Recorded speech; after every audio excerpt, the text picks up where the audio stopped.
to Wales. Wales through a goal, slots it beyond Foderingham, and the Millers are in front in the South Yorkshire derby. And for the first time in 42 years, Rotherham United win at Bramall Lane. On the edge of the box for Doffin, he can hit them, and he does. The Doffin has scored an absolute screamer for Rotherham United. Rotherham United have secured their championship status for next season. Do me a favour, drop me off in Rotherham.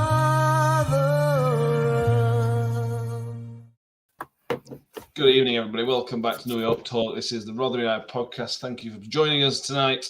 We have a draw. We have a point away at Borough, so close to that away victory, but not to be. Just a point away at Middlesbrough. We'll cover that and anything else that we can find that's tenuously Rotherham United related over the next hour or so. Mick is back. How are you doing, Mick? I'm all good, mate. Thank you. You?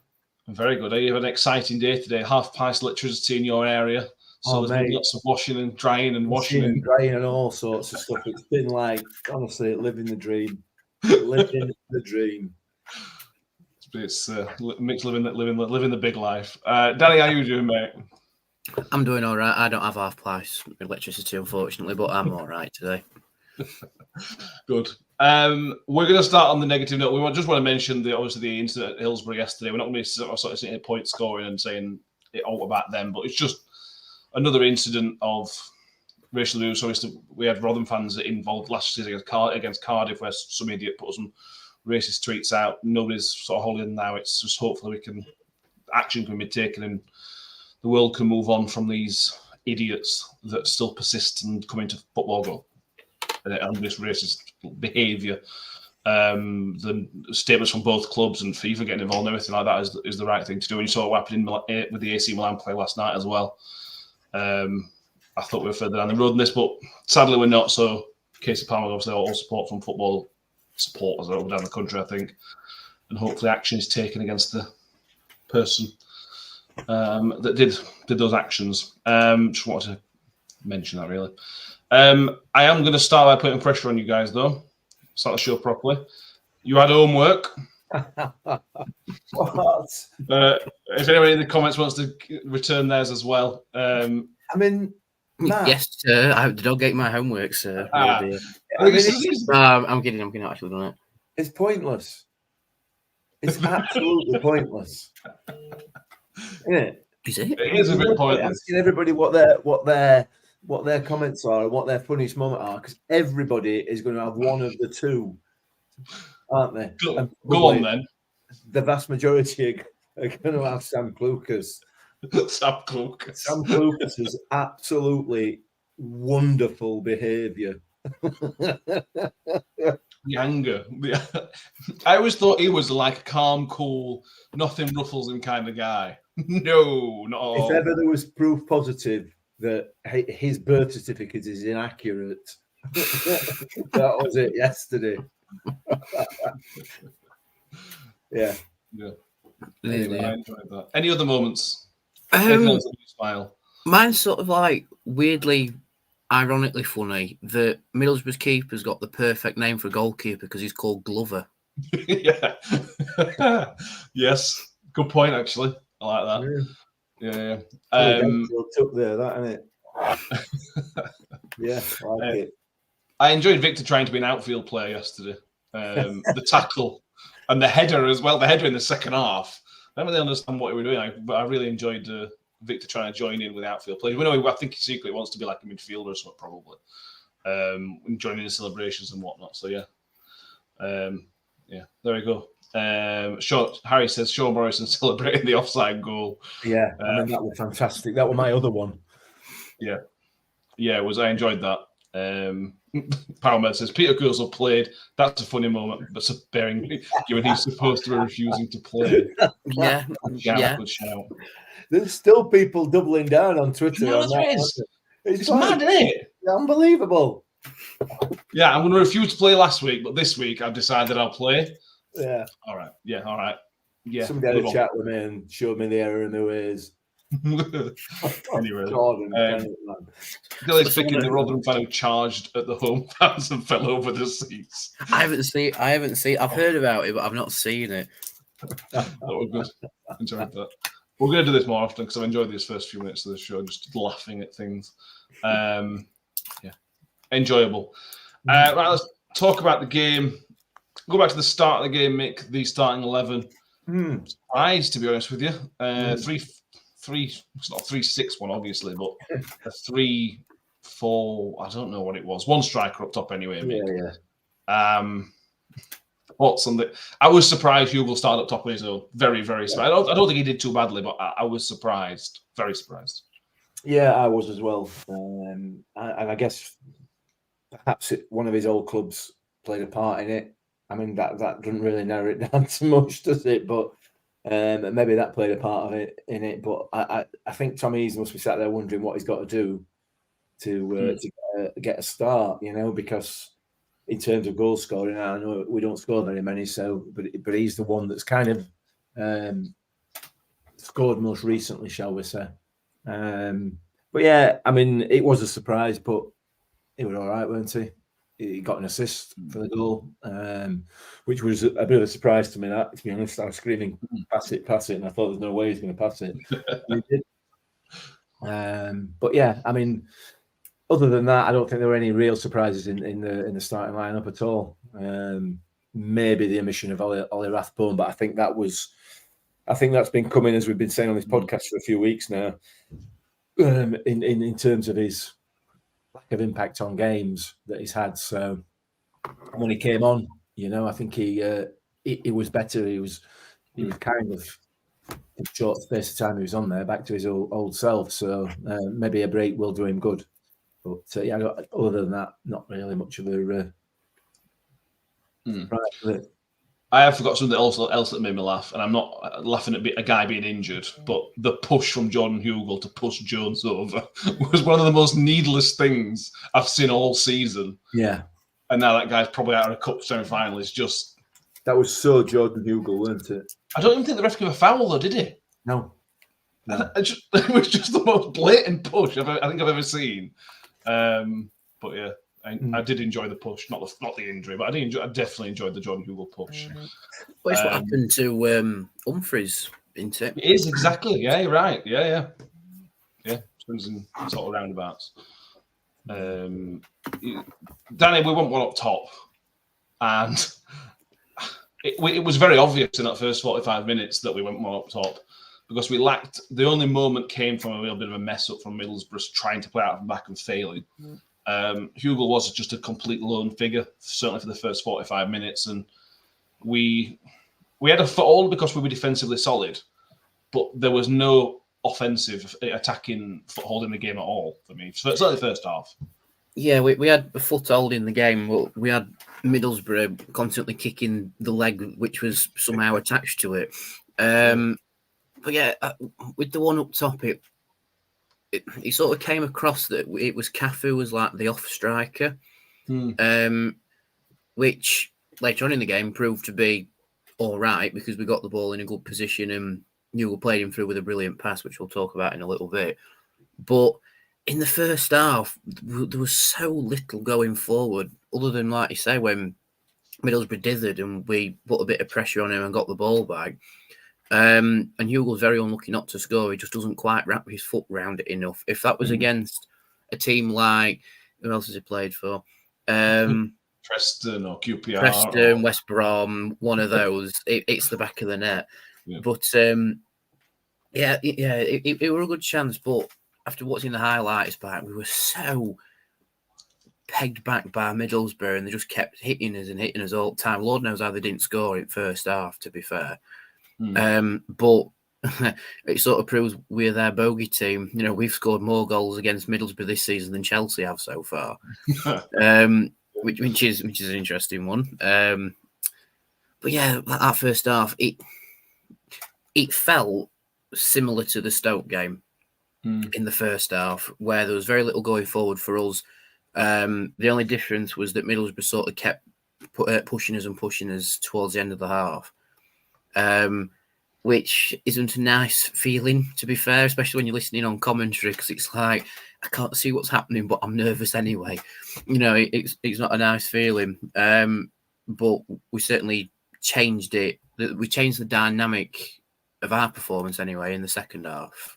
I think that's when it sort of came into its own a little bit. If we can play more like we did in the second half for the 90 minutes, story of our season, then I'd be more comfortable with away games.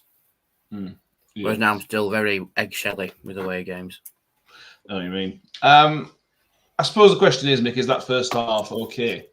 Because we were never going to win the game based on that first. But if that's even going to play for 45 minutes, and that's how we basically played against Stoke, but the difference was against Stoke, we never stepped it up. Whereas in this game, we did make that step up. Is that? Are you fine with that? You're sort of sticking the game for 45 minutes, an hour, and then step it up, or how do you feel about it? As an away performance, I think it was a very, very good away performance. We soaked all the pressure up in the first half. They didn't really create much, did they? I can't really remember Victor having a great deal to do in that first half, apart from that great tackle out on touchline. But yeah, I mean, he wasn't under cosh really. They played pretty football again, lots and lots of possession, but they didn't really create a great deal. So yeah, I mean that's that. In reality, when teams go away from home, particularly teams who are when the big underdog, that's the tactic that's been used since football started almost, hasn't it? Stay in game and try and catch something a little bit later on. You don't win the game in the first half, but you can certainly lose it in that first half. And I thought defensively we were very, very solid in the first half. You're right. Going forward, we didn't have a great deal. We didn't have a great deal of intent, to be fair. I think we were hoping we were going to maybe catch him out playing it around at the back, which we did. Unfortunately, Hugo didn't finish it off. I think he'd be disappointed with that, to be honest. But then, yeah, after the went to the second half, I thought we did all right. We were a lot more progressive. We were a lot more aggressive as well, and got forward a lot more. And arguably could have perhaps added to that 1-0 lead while we had it. So yeah, I have no problem with that kind of performance away from home. At home, it's a different matter. Yeah. But having said that, it depends who you're playing at home as well, doesn't it? So yeah. Yes, it does. Let's just tick off the Victor stuff, because social media seems to have got it in its head that Victor's on his way out. So it was quite odd as in people sort of saying, "No, it's Victor's last game today." I'm sort of thinking, well, it could be. There's 10 days left of the window. But I've not seen a single concrete rumour. The concrete rumour was Sheffield United. Well, Sheffield United are signing somebody from Atletico Madrid. So I think it's very, very likely that Sheffield United are going to pick up Victor now because they've got somebody else in. Whether even in to start, we don't know. There's been nothing concrete at all on Victor. He doesn't seem the kind of guy that's going to push for a move at this stage of his career, at this stage of the season. Bear in mind, I think the affection he has for the club as well. I think if somebody comes in with daft money, I think he'll go, but it would need to be good money. And there's been no strong rumours that anybody has been in for any kind of reasonable money. Is this just the transfer window, Danny? Are people that bored of our transfer window? They're just making up that this guy's on his way. Well, apparently Kyoso was never on his way, and then he was, and then he wasn't playing, and now he is. So I think it's partially fueled by boredom of the window, because there's been little to nothing with us anyway.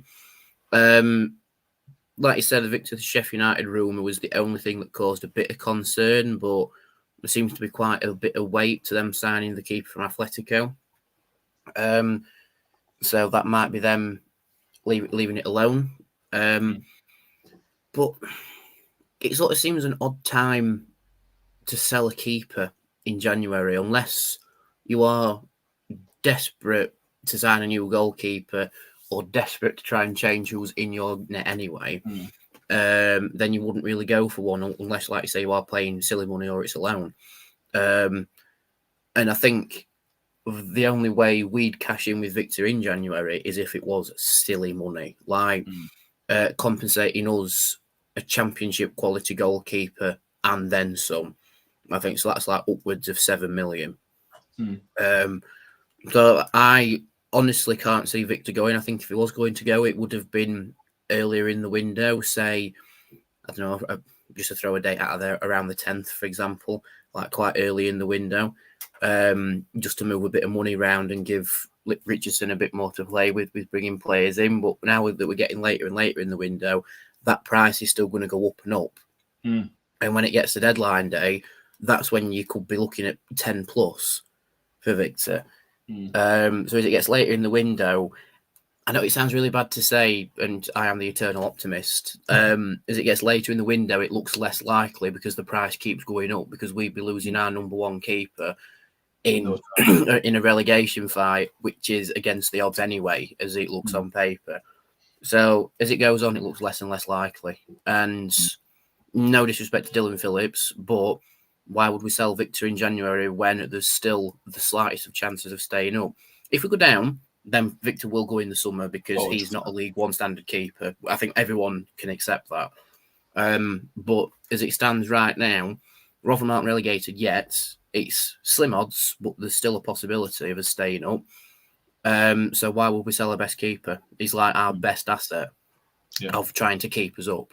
So it doesn't make sense. The only reason it makes sense is if we needed to cash in, but we've got to this point in the window and we don't need to cash in. You know, I think the only reason he'll go is if Richardson wants some money to do something with this window or in the summer. I can't see a reason. I just don't, unless we say he's available. I don't think he'll go, because as you've mentioned, Danny, as John and Harry have mentioned in the comments, not many people want a first choice keeper in January. It's generally a summer job. Anything to add on that, mate?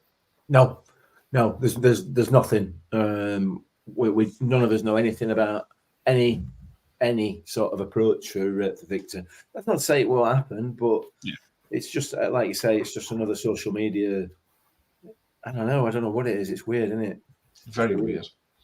I don't understand. No, I don't. I don't understand what pleasure you can get out of doing it. You know what? Being wrong. I'm wrong all the time, and I don't get any pleasure out of it. I don't need to advertise it. Well, people saying he was sort of waving goodbye at the end of the Borough game, but again, Victor's one of those people that is always first over to the fans, last away from the fans, constantly waving to people in the crowd and this, that. I wouldn't read anything into Victor's actions on the pitch. I mean, to be fair, when you go to Borough away, you're in the rafters anyway. So what else can you do other than wave? Yeah, exactly. You know, when you've drawn. If we'd have won, it'd have been cheering, but it'd been a crowd. It'd have been in there. Yeah. But Jan Bibbis says, "Is Victor not good enough yet for a top championship club?" I don't agree with that. No, I don't. And the reason I don't agree with it is, he's playing for Rotherham United, so you know the level that he's playing at the moment is he's playing at championship level. Don't matter what club he plays for, he's playing for championship level. But when you look at the quality of some of the goalkeepers banging around in Premier League, I mean, dear me, he is streets in front of some of them, not all of them, but some of them. So I can't accept the fact that having watched Premier League this year, that he couldn't slip a Man United shirt on and be better than Man United's goalkeeper, who are what, third, fourth, fifth, whatever they are in Premier League, because he is. End of. I mean, that's take any bias out of that whatsoever, you know. And there are others as well. So, we've got Victor coloured glasses on because of what he's done for us and everything else. But for me, I do think that he's easily he could easily slip into a Premier League side, frankly. Yeah, I agree. They slip into Sheffield United, slip into pick Leeds at top of the division. Those kind of things make sense because of that, how good he is. John Rell says, shock horror, a player wave to the crowd. That's what's up. John Rell says, one thing I would say that works against him in regards to top of the championship and bottom of the Premiers is distribution and quality of his feet. Rightly or wrongly, it makes a huge difference. His kicking's better. His long kicking needs work. It's not terrible. It's just not great. But as Chris Page of Sweden sees something in Victor now, so he's going to be first. He will be first at some point for Sweden. He's going to be a Premier League keeper. Moving back. I would picture Victor being sort of a Coventry sort of keeper. Okay. You know, where they could have a good run towards the top or finish 15th, and there's no in between. He's better than that. Anyway, let's stop trying to, farm Victor out for where we fancy. I hope Tobias is not listening. Being a Villa fan, he's not going to be happy with that, is he? Sorry, John. Tobias would love it if Victor signed for Villa in the Premier League. That would be amazing. Yeah, they got Emil, aren't they? Sadly. Right. Shelley says, it made a difference when PK came on, gave us a bit more down that side. He's got the legs to get up and down. He's not refused to play as it turns out. Apparently, Peter Kioso's quite happy to play for Rotherham United. No, never. I am shocked. I'm shocked. I take social media on face value. So that's just when I saw him come on, I couldn't believe it. But we'll leave you on that hill, Matt. Good grief. Go on. It can't have been him. Do you think he's an imposter? I don't know. It can't have been him. I mean, he didn't want to play. He's refused. He's gone to Peterborough. What? I know this is too much for me. I can't get my head around it. It's like being in lockdown playing Among Us again. Who's the imposter? It's number 40. It's him. Yeah. But it showed, Mickey, that he's an important player. Yeah. Because we talked about Lee Peltier. I'm not going to go back over that situation. But as soon as Kioso came on, it allowed Revan to go to left wing back, and it allowed attack from both sides. Yeah. And I'm not saying Peter Kioso was fantastic, amazing, or this, that, but he was good, and he helped the team. The way he played helped the team. I thought. Yeah. Well, yeah. I mean, it's bizarre, isn't it, that he were ever allowed to leave it first place? Did you say we're not going to mention that? I don't know. I mean, yeah, he's got the strength, he's got the pace, he's got the ability to play up and down that wing from defensively. He's very, very good. Gets himself positioned right in the right positions. Physically, defensively, he's very, very good. But going forward as well, he can put the ball in a box. He can win the ball in the air. Why? I don't know. I don't understand. I get it even less, and he made a big difference when he came on. I thought Colin Bramall obviously went off injured, which allowed Kioso to come on. I thought Bramall looked out of his depth a little bit yesterday, and he seemed to me to be struggling for confidence. Really does seem to be struggling for confidence. He went forward, and then got halfway and came back again on a number of occasions. I think it might be time. Obviously, he's gone off with an injury. I don't know how serious that is. Hopefully not too serious. But it might do him a little bit of good, a la Rathbone and others, to just have that little bit of time out of the firing line, out of the first team. And now we've got Kioso fit and raring to go. Well, he's fit. Allegedly he's not raring to go. It will help us. I mean, Revan is good going forward as well. He's very similar in his attributes to Peter Kioso. He's not as physical, is he? He's not as physical, but he can put a ball in the box. He's comfortable with the ball at his feet. Defensively, he's solid, and he can get up and down that wing. So, maybe from a Rotherham United point of view, the injury to Colin Bramall might help us a little bit for a couple of weeks, if it's just a couple of weeks, just to give him a little bit of time away, and allow us to try something that little bit different. We'll see. But I thought Kioso was very, very good. Yeah. Yeah. Shelley says he put a few balls into the box. Kioso, something we've been lacking lately, as we've mentioned with Peltz. Harry says, and a few other people have mentioned, did anyone see that he liked a few Peterborough tweets yesterday, not Rotherham stuff? Yeah, maybe. He liked his time at Peterborough. He's fond of Peterborough. A few players there that he's obviously still friends with. I don't know. I don't think it's the smartest thing to do, to be honest with you. If I'm putting cards on the table, because everybody can see that, and we all know how we all instantly going to react, or people are going to react on social media when they see that. But at the same time, as his own man, it doesn't mean he don't want to play for Rotherham just because he's liking a few Peterborough tweets. Why? I kind of like that about him, that he does whatever he wants. He's just honest about it. He's not hiding anything. He's just living how he wants to live his life, kind of thing. I don't sort of mind that. As long as he's putting performances for us, which he did. Crack on, mate. Like whatever you want. Yeah, well, I mean, like you say, he spent the majority of the season already on loan at Peterborough, so he's going to have a closer connection to their squad than he is to ours at this moment in time. Yes. So I think it's a case of just don't read too much into it. The only thing we can read into is that Peterborough's chairman has said they don't have the money for him this window. He said that publicly already. And that Kyoso hasn't refused to play because he has now played. And he put a shift in.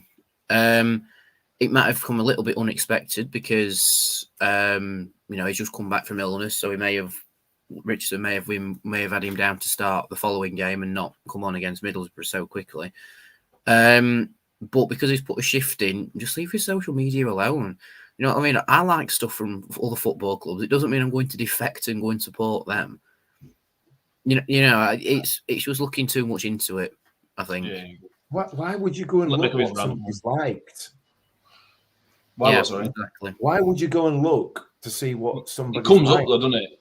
It comes up on your feed if you follow somebody. Your suggestions in it. If you like some, you can see what people like. It brings it up. But anyway, well, Danny, how he said, right. Danny, get it right. He's not ill. How many times he was refusing to play? He refused to play the first half an hour. We were going to start him right, but because he didn't want to play half an hour. Bramall weren't actually injured. He just only wanted to play at a set amount of time. Get it right, Dan. Yeah. Apparently he looked miserable on the club's Insta, even though he was walking with his phone and he was looking where he was going in the hallway. Yeah. Honestly, I get some people like to have a stalk on social media and put 2 and 6 together and work something out. But sometimes it's just leave the bloke alone. Right. You know what I mean? Just leave him alone. Let him get on with his job, which is to play football, which is currently for Rotherham United because we pay his wages.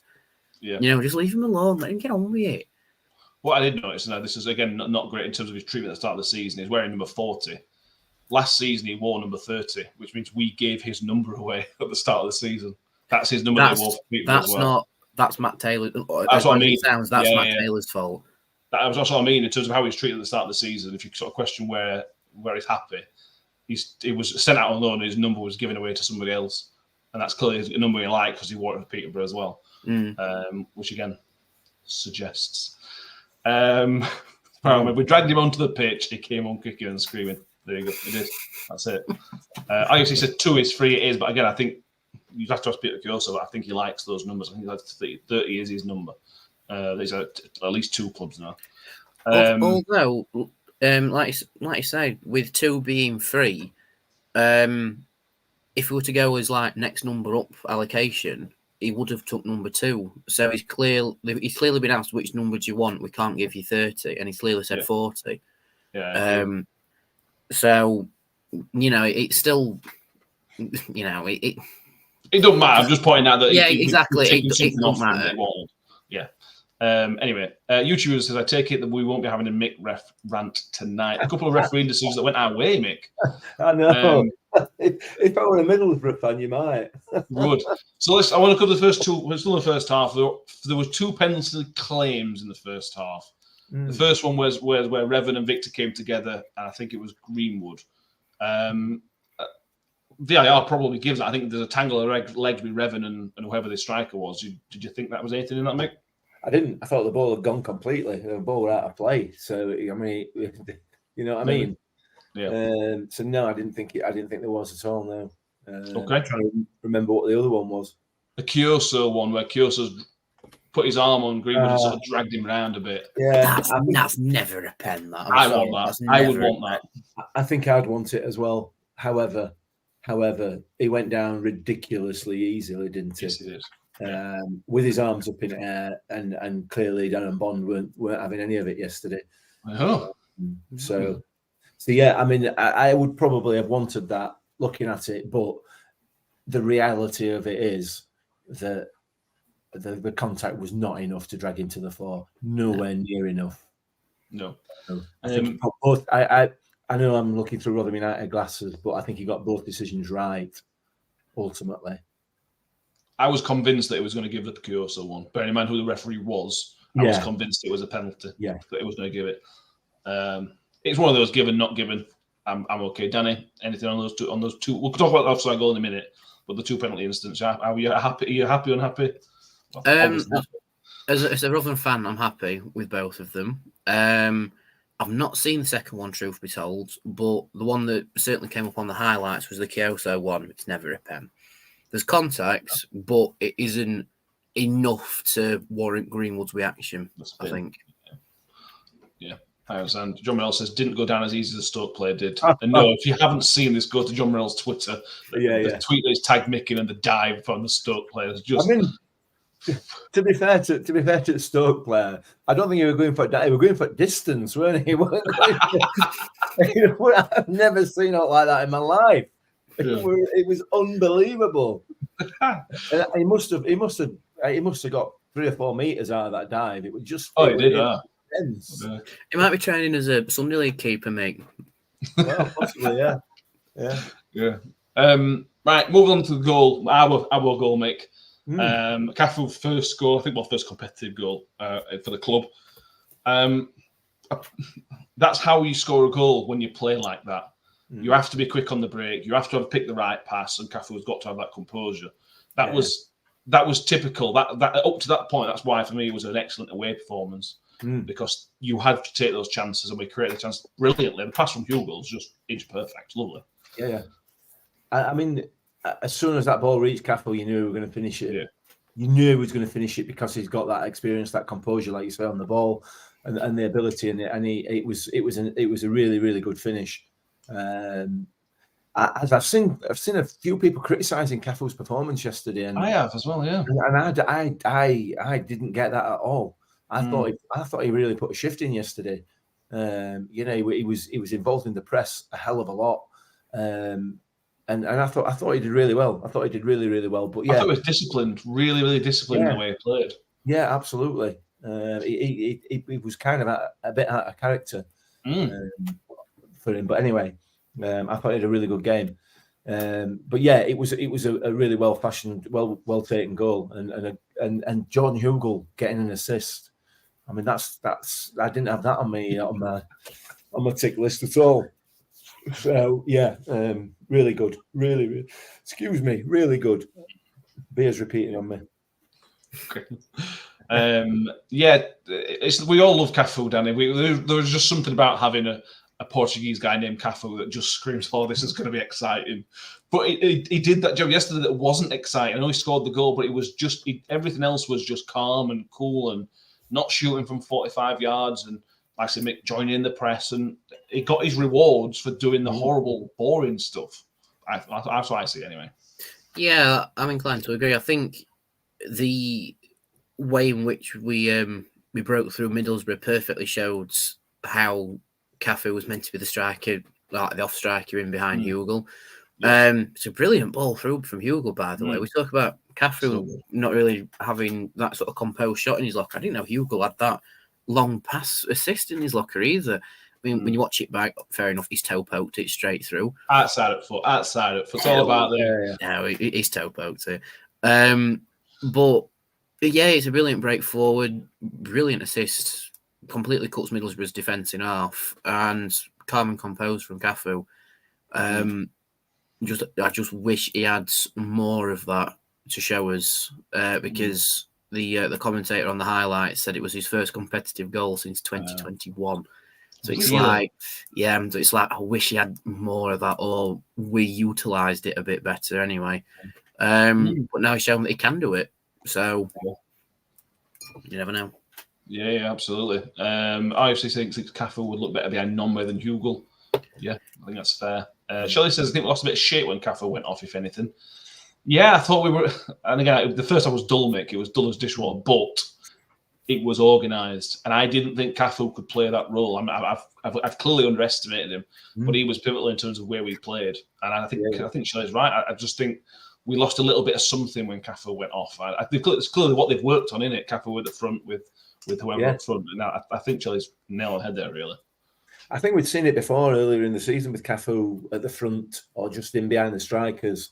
When we were pressing high, when we actually got some pressing done towards the beginning of the season. So it's obviously a position that would suit him. And if you can get him in those positions, he's going to finish, isn't it? It's quite clearly going to finish. So, yeah, I mean, I think we did lose a little bit of shape. But, yeah. We were at cost, weren't we? So. Yeah.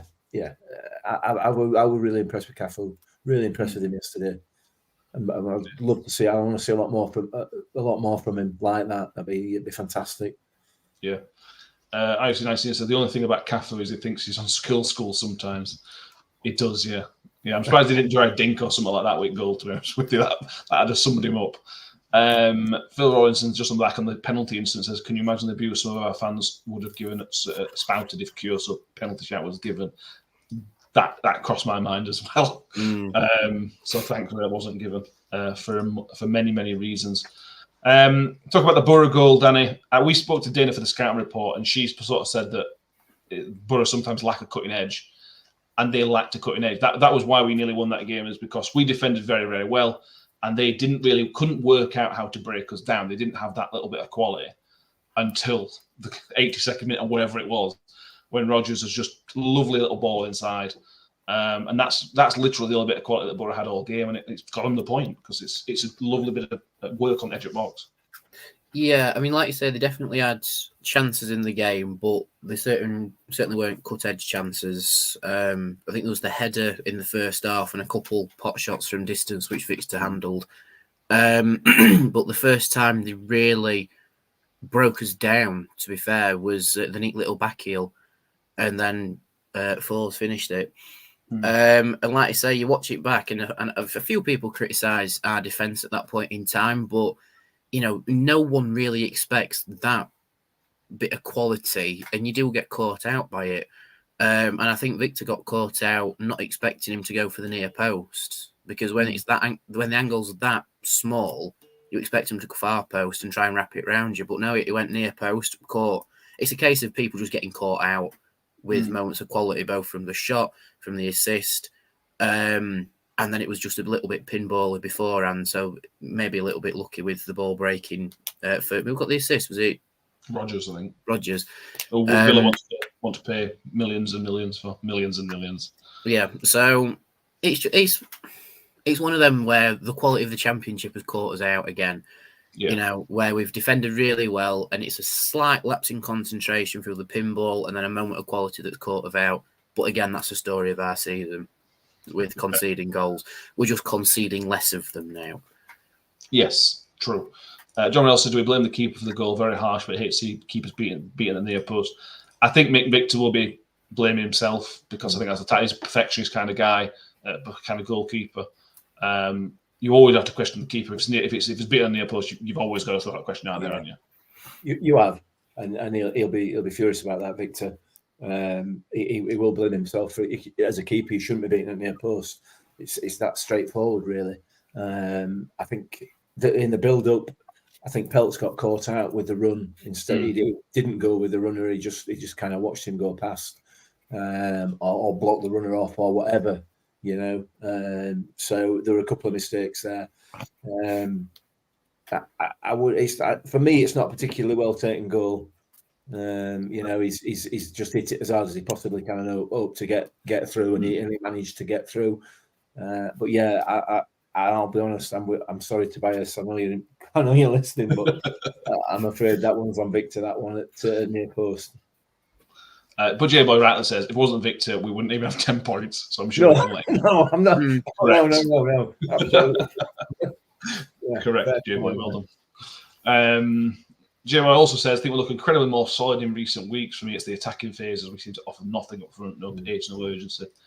We do. I suspect that's maybe we'll get into that another time. Let's talk about the offside goal that was disallowed, Danny. I think we got away with one.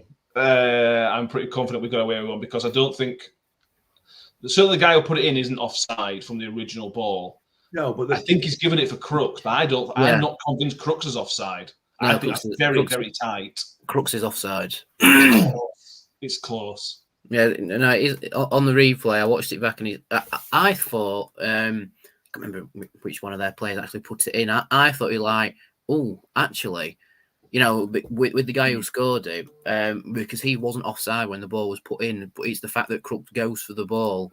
And yeah, I agree, it is a tight one, but I do think it's the right decision because luckily they paused the highlights right where the ball gets played in, and he's just offside. If it was under Arsene Wenger's offside rule, he wouldn't be offside. But under the current law, he is. Because Arsene Wenger's rule is there has to be daylight between the two bodies for it to actually be offside. Yeah. We won't get into that to save Mick's sanity. But in all sense of it, Crooks is offside. He goes towards the ball, so he's technically interfered with play. If Crooks doesn't go for it, the goal stands. Simple as that. But thanks, Matty. You've given us one there. Cheers. But yeah, for me, it's offsides. Yeah. Harry says Crooks was offside by his arm up by his top half. Mick Speed says he thinks he was offside as well. It's one of those, Mick, that is offside. But how many times we've seen that not given because he didn't touch the ball? It's one of those frustrating things in football. Another day, that's a goal, isn't it? Some days, on another day, another linesman doesn't flag for that.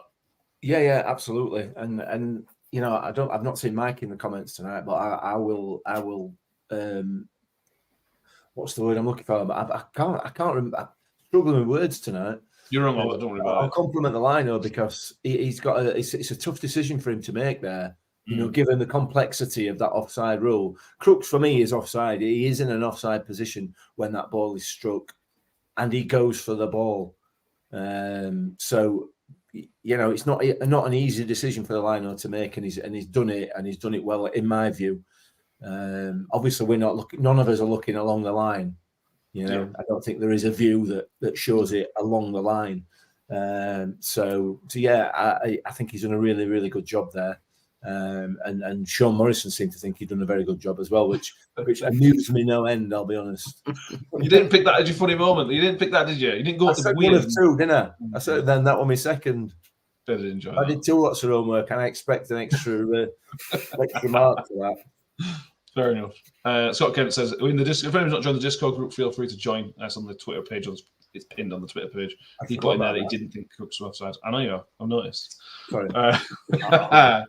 While mentioning that, we're going to try next week because there's no football on for us. No proper football. FA Cup 4th round don't count, does it? Because there's no proper football, we're going to do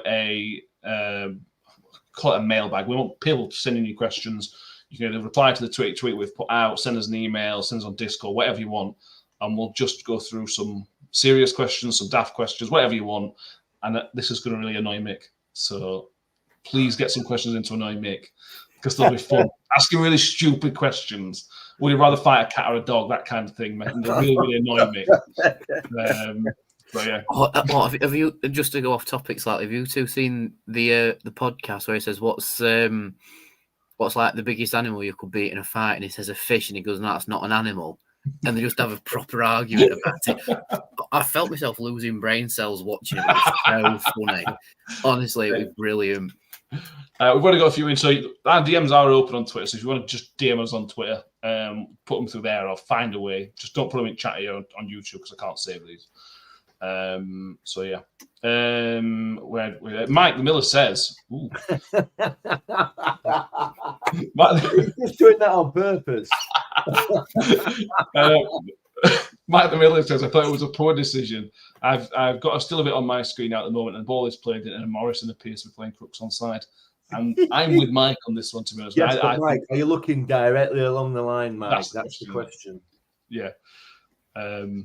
John Morell, Mick praising officials. Have I joined a different reality?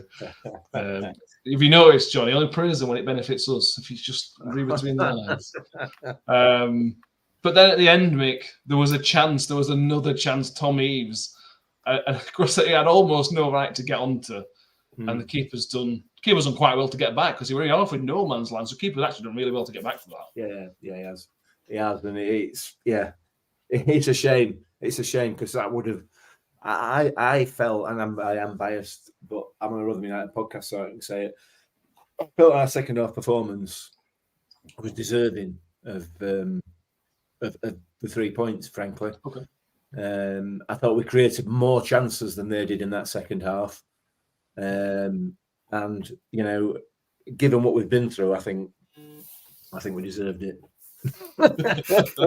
So I felt for Tom Eaves, but I think had the game gone on 10-15 minutes longer, and we'd weathered that, we'd started to weather that storm that they'd created in that last sort of 85 minutes onwards. I think we'd have probably got something out of that game, something more out of the game, but it is what it is. It bodes well for the fact that we can create, we can cause teams problems. And it doesn't matter how much pretty football they play, we can still cause them problems. So there needs to be some additions in that attacking area. But we'll see. We'll wait and see. But it did feel a little bit like a defeat at the end. I'll be honest. Yeah, I know what you mean. I'm sure your razor feels the same as well, doesn't it? I was so excited. On 80 minutes or whatever it was, I was so excited to just go straight upstairs on a shave. The problem is now, in terms of the beard situation, we played our next away game is the team that have unbeaten at home this season, Leeds United. And then the next away game after that is not for another month on the 24th of February. So I've got at least another month without having to shave. Because it's QPR who have a terrible home record. So there's a chance for that one. Although Ipswich is in there as well, actually. That's an easy 3, isn't it? Yeah. Danny, we'll come on to sort of the overall maybe context of it. We've performed better, much better than Liam Richardson in terms of these away, every single away game, barring the last 20 minutes against Leicester, probably. But we're not getting what we probably deserve. Plymouth game, we deserved at least a point. Blackburn game, I thought at the end of the game we should have got all 3 points. And again, Borough, we probably should be sitting here with 3 points. That's why we're bottom of the league. And that if you're going to have a chance of staying up, all these games need to start to turn to 3 points. A point's not massively helpful at this stage, is it? No, I mean, we've got one of the highest draw numbers in the league as well. I think we've drawn 10 games, I think.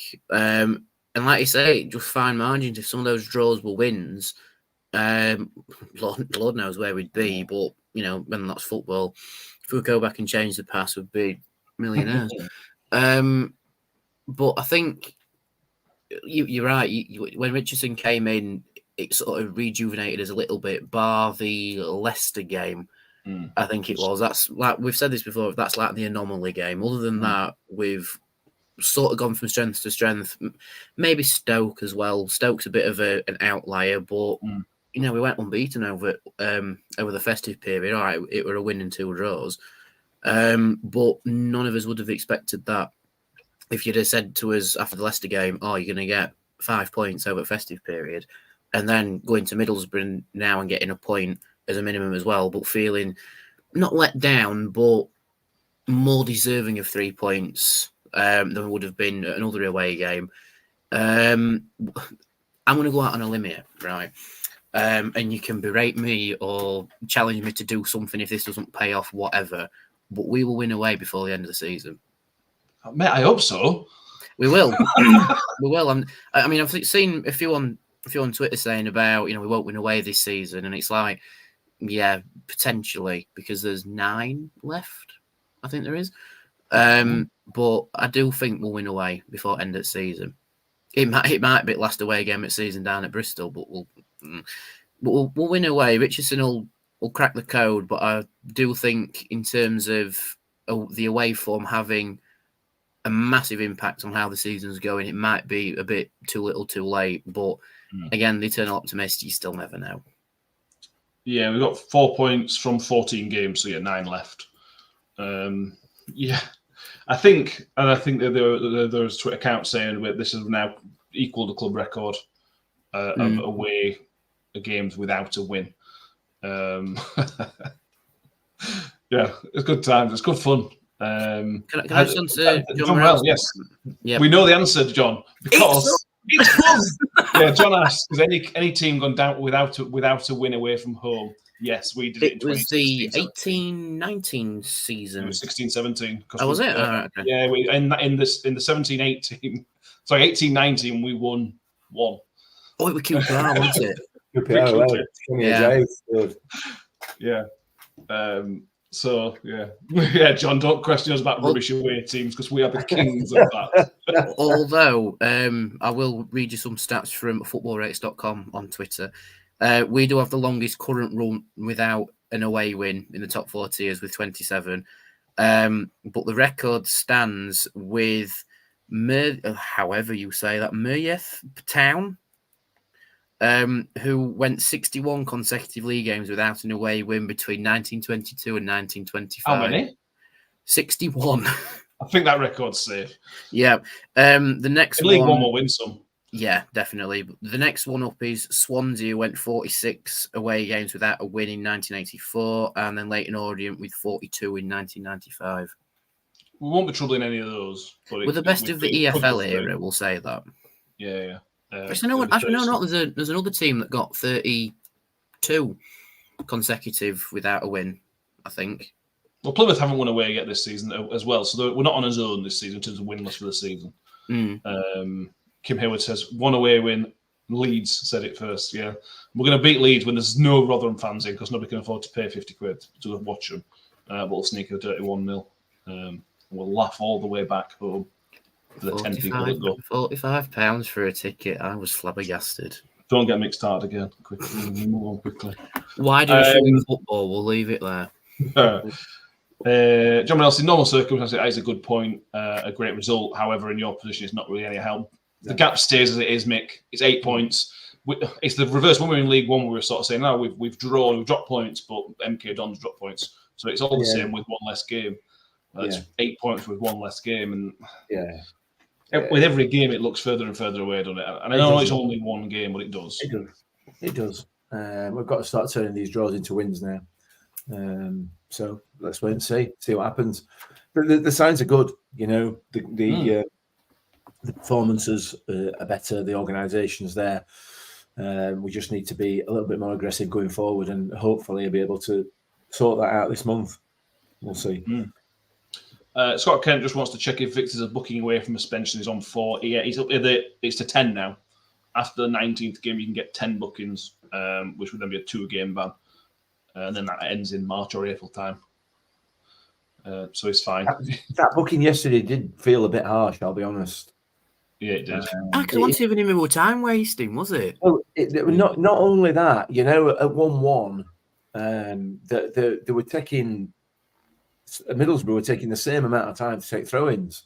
Yeah, they were to take the goal kick. So it just seemed it did seem a bit harsh. I get why he's giving it because obviously because of the context. You know, we're 1-0 up away from home. We haven't won since 1897 away from home, and I get that. I do understand that, but it did feel a bit harsh.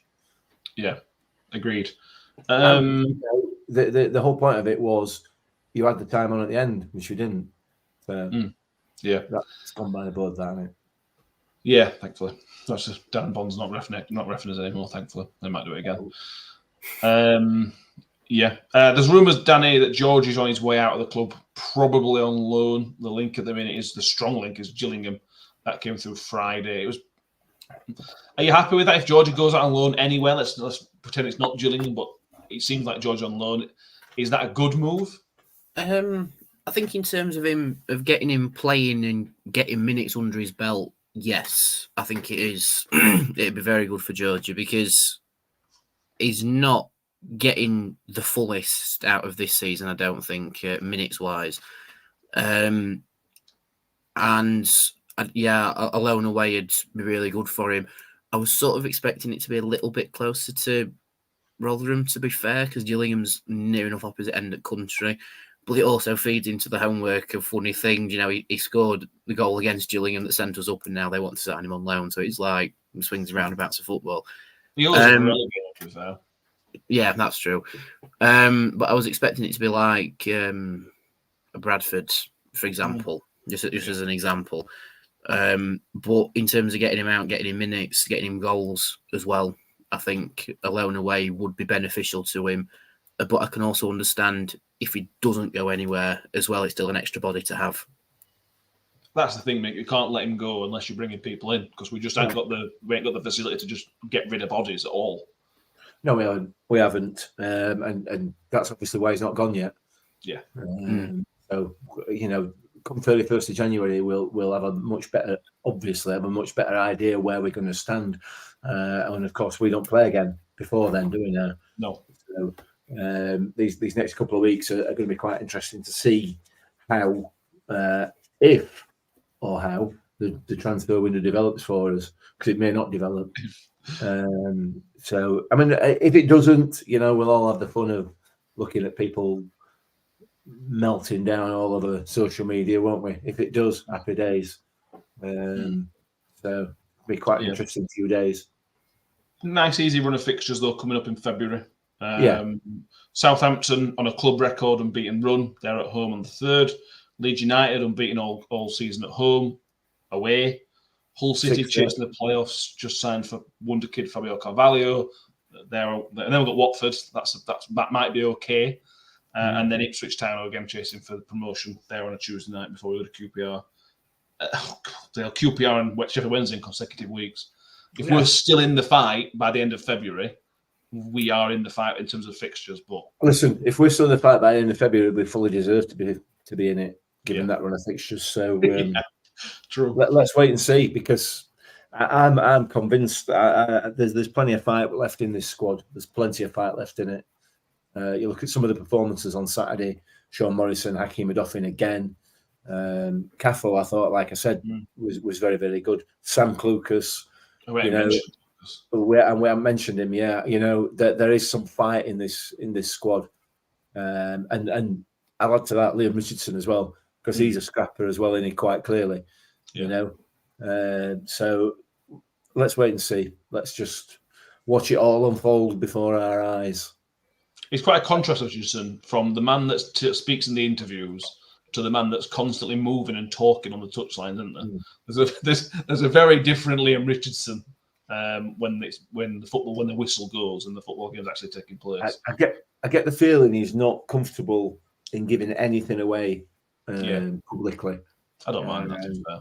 No, I don't either, to be honest with you. But then that'll play into the hands of some people, moaning about that. So, but yeah, I think. I think he's quite happy to keep things in-house. Yeah. John mentions it's Huddersfield QPR in the league on 4th round weekend. But we're not playing, so we've got to, you've got to understand that we're going to be probably worse off. If we're not worse off by Huddersfield not winning, we're still worse off because QPR have picked up wins or something. So, bit of a killer for us, but they've got to play each other at some point, haven't they? There is anything else, boys, that we want to mention? No, I don't think so. Cracking. Thank you, everyone, for participating in tonight's show. We've had some good fun. Like I mentioned with the mailbag thing, if you want to get involved on Twitter, send us a message. On Facebook, send us an email. If you join the Discord, there's a mailbag section on there as well. We'll pick out some ones. We'll do that Sunday next week. We'll come out. I don't think we'll do a Thursday episode because we aren't playing on Saturday. And even if we make a signing, it's still probably not enough to do a full episode with. We don't want to sort of string you on. Depends who it is, doesn't it? Well, I suppose. If we break his club record, we'll come on to do another episode. Or if Victor leaves, we'll do an episode. How's that sound? Oh, if Victor leaves, if Victor leaves, we're all dressing in black with veils on. We'll do that. Unlikely to be an episode Thursday, but there will be one Sunday, which we'll do the mailbag stuff. Please do subscribe to YouTube if you haven't done already. Make sure you've subscribed to iTunes, Spotify, wherever you are listening, as well. Give us a 5-star rating if you can do so as well. Thank you, everybody. Thank you, Mick. It's been fun. Yes, thank you very much. Just a quick message to John. He's going to be disappointed when Patrick Mahomes annihilates the Bills later on tonight. I assume he'll be stopping up for that, but I'm not. NFL reference, Danny. Don't worry about it, mate. Because I got so confused and we're like, what? I shall just sit back and look at the score when I wake up in the morning. Wrong football, guys. Anybody's still listening, don't worry about that bit. It's wrong football. It's not even a football. Is it still half-time electric, Nick, or are you done? Can you no, half-time electric's finished. I just want to get off and watch early game on American football. So we keep talking then, yeah? Yeah, no. Danny, pleasure, mate. Thank you very much for being with us. Yeah, always a pleasure, lads. It's nice going into the FA Cup break unbeaten. The FA Cup break. One That's what we game. call the fourth round weekend, is it? The Yeah. FA Cup break. Yeah, the FA Cup break. Thank you, everybody, for being with us. Up the Millers, and we'll see you next time. Up the Up the Millers. Millers. Slides into Wales, Wales through a goal, slots it beyond Foderingham, and the Millers are in front in the South Yorkshire derby. And for the first time in 42 years, Rotherham United win at Bramall Lane. On the edge of the box for Duffy, he can hit them, and he does. Oh!